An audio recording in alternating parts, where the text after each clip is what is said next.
lovely time. So, thank you, Chris, for that lovely, very, very generous welcome for me to the stage. And, of course, expectations are always difficult to live up to.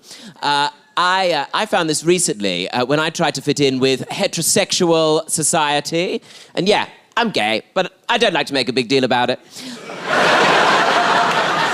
And I went to a football match. But somebody called me mate, and I thought, no thanks.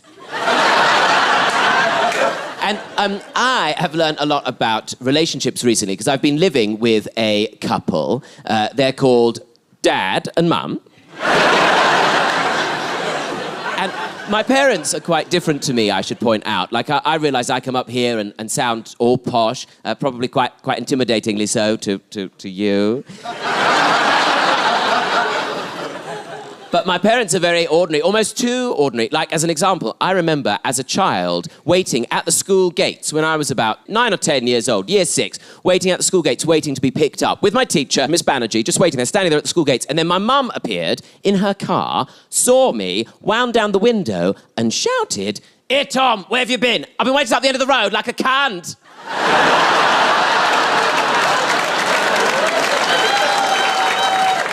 See you tomorrow, Miss Banerjee. And I do think, like, being a child is difficult. Like, I was in Marks and Spencer's recently because I have a fabulous life. And I was in the queue to pay for the shit, because you've got to pay for the shit. And up ahead of me, in the queue, was a little boy and his little sister who was in a pushchair. Are they still called pushchairs when they've only got 3 wheels? Yeah. Are they still called children? And the little boy was playing the game Peekaboo with his little sister. So you can imagine, everybody in the queue in Marks, they love this, don't they? They love this. Oh, this is wonderful. This is beautiful. This is what we came out of the house to see. Something beautiful like this, not to buy this pair of elasticated waisted trousers. And you can imagine, like, the game Peekaboo, right? Imagine the game. It's a lovely thing to see, right? Imagine it. Peekaboo. It's lovely, lovely. Peekaboo. The little girl was really laughing. On the third time, though, he got a bit bored. Peekaboo, smashed her in the face. And then what happened is the little girl, she really lost her mind. And she did that screaming that kids sometimes do of going, and then screaming. And then everybody turned round, and the mannequins turned round.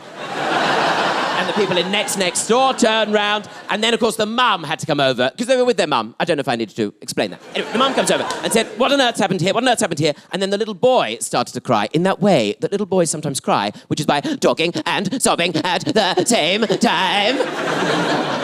Mum said, "What on earth's happened here?" And the little boy looked at his mum and went, "I smashed her in the face."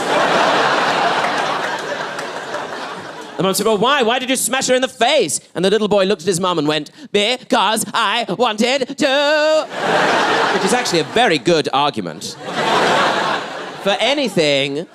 And the mum was getting really annoyed by this point. She said, "No, why did you really do it?" And then the little boy looked at his mum and said, perhaps the strangest thing I've ever heard a small child say. He looked at his mum and went, "I can't be what you want me to be."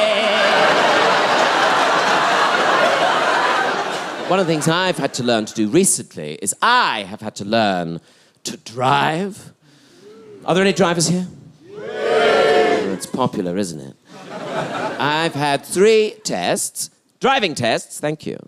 And the second one nearly broke me. It was in a place called Sidcup with a woman called Sharon. And we got to the end of the test and she turned to me and she said, "Well, thank you very much, Tom, but I'm afraid on this occasion you haven't passed your test."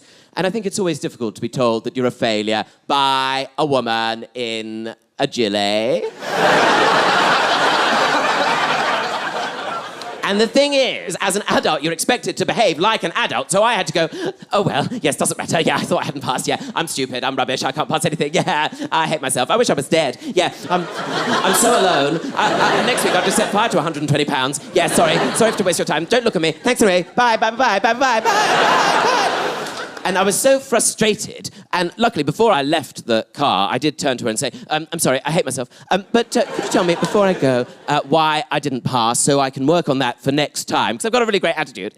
And she said, yeah, I can tell you, Tom. It's when you did the reverse round the corner. Now, for those of you who have passed your test, you'll know that it's very important that you learn how to do the reverse round the corner.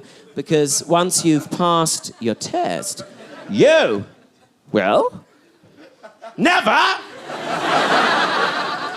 do it again. Why would you reverse round a corner? Unless you had a death wish. I mean, it'd be like walking into a room backwards, wouldn't it? Like, oh.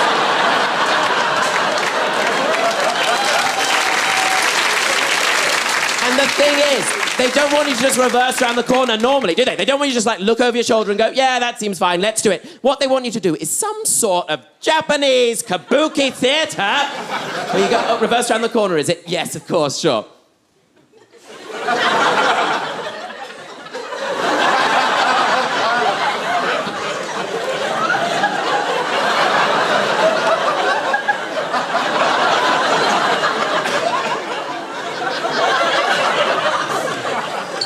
It's supposed to be for your safety. You end up doing an impersonation of the Supremes and giving yourself whiplash.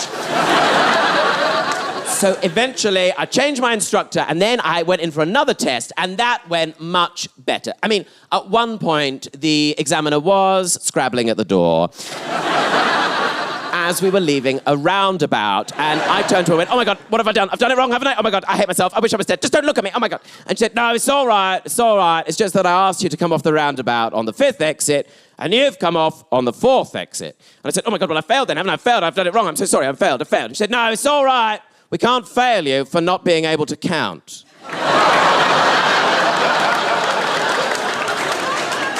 So we got to the end of this test, and she turned to me and she said, well, thank you, Tom. Yes, I can tell you. Yeah, you have passed your test.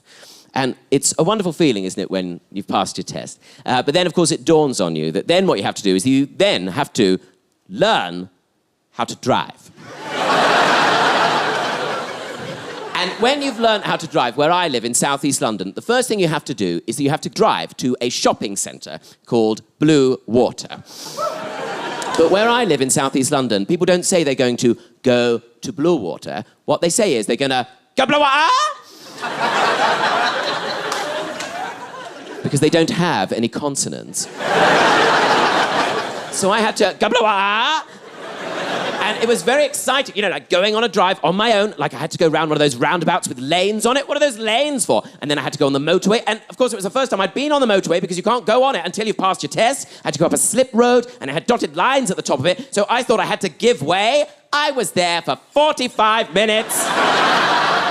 I got onto the motorway, I put my hazard lights on, just so everybody knew I was a new driver. I was doing it all brilliantly, and I saw the turn off for this shopping centre, and I indicated mirror thingy, and turned off, and I could see the lights of John Lewis, and I thought, oh my God, I'm home. And I found a parking space, and I parked up the car, and I went to put the handbrake on, and as I went to put the handbrake on, I realised it was already on. That's how good a driver I am. I put it on before I left. I wanted to go back to that examiner and say, I can't be what you want me to be.